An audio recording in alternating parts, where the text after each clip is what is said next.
So this is the analysis for the US dollar Japanese yen for Tuesday the 26th of September. Let's just see where we are and let's just see what's happened. Now let me identify the week's open. The week's open I think is at 12:14 or something. Let me just double check that. Let's just say this week opened at 12:15. So if I go down to the hourly chart, and I'm just going to put that on there. Let's just see. Get this chart. 12:15.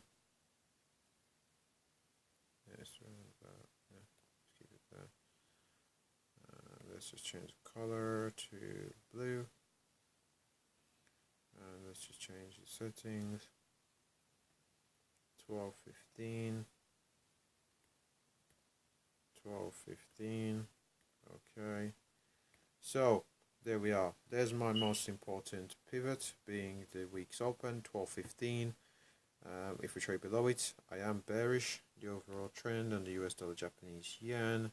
Let me just go out to the monthly, see where we are. On the monthly, we are in this. Yeah, we're currently trading above the month's open, and the month opened at. Let's just see where we are. Month opened at 109.96. We're trading well above that. It's in a strange place at the moment because we have a lower high but a higher low in the context of the monthly. We are trading above the most open. We've had months of indecision where price has gone up, sold back down, gone down, so bought back up. So I'm just using the monthly pivots as one of my points. The monthly open along with the weekly open to identify the direction of the market players. So if we go down to the weekly chart, again the price action is very strange. It's very sideways moving, but to the downside.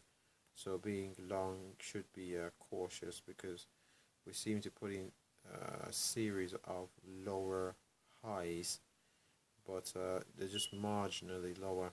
If I go out to the hourly time frame, and where did we open? We opened, came back up quite a bit. Not quite a bit, came back up somewhat. We have not gone up to test the 1252 resistance above, which suggests that the bulls have somewhat weakened, because this 1252 has been identified by myself for a couple of weeks now, and we've had several tests. We've had price oscillate around there, stall quite a bit, sold back down almost to that 1160 region I identified below. Went as low as 1165 was it on this test here. Just make sure from the analysis last week. Went as low as 1165, went back all the way up and tested the 1252, sold back down and tested, actually rather than go to within 5 pips of the level, we've actually broken the level slightly to the downside, the 1160, and how low did we go here? We went as low as 47, so broke it back quite a bit.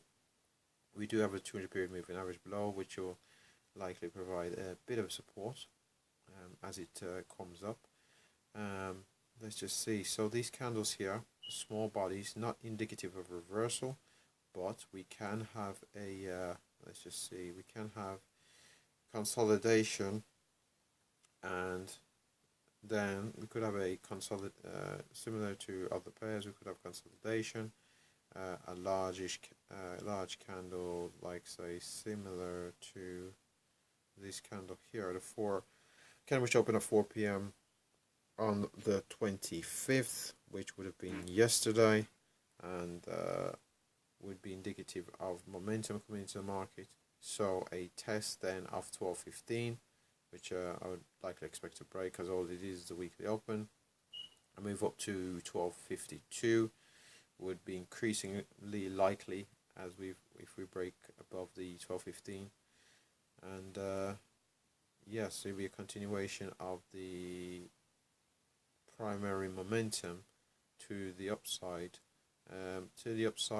I was expecting tests of 112, well, 1277 before 1356, and ultimately 1430. 1430 being a region we've reversed from quite heavily in the past couple of months or so.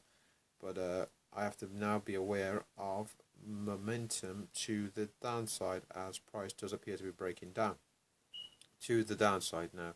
Let's just see where I could identify potential areas where we could bounce.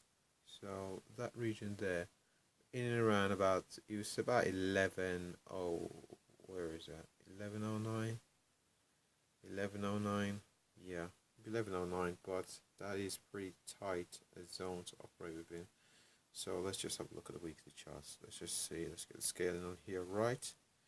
And yeah, so on a weekly chart, I suppose we can't expect price to reverse all the way down to 107.31.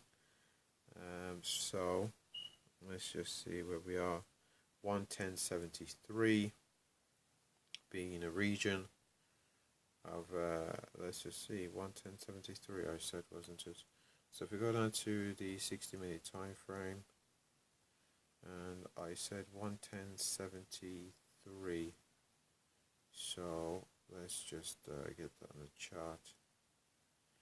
110, let's see, 73. Let's just do it there. Change the color. Let's just get this right. Why is the 110.73? Let's just get this on there. 110.73. 110.73, which is down there. But yeah, 110.73. That'll be an area where we'll be looking for a potential bounce. Before that, I do expect somewhat to see what price does in and around that 11. Where is that? It's quite a big zone, isn't it? 11.23 to 11.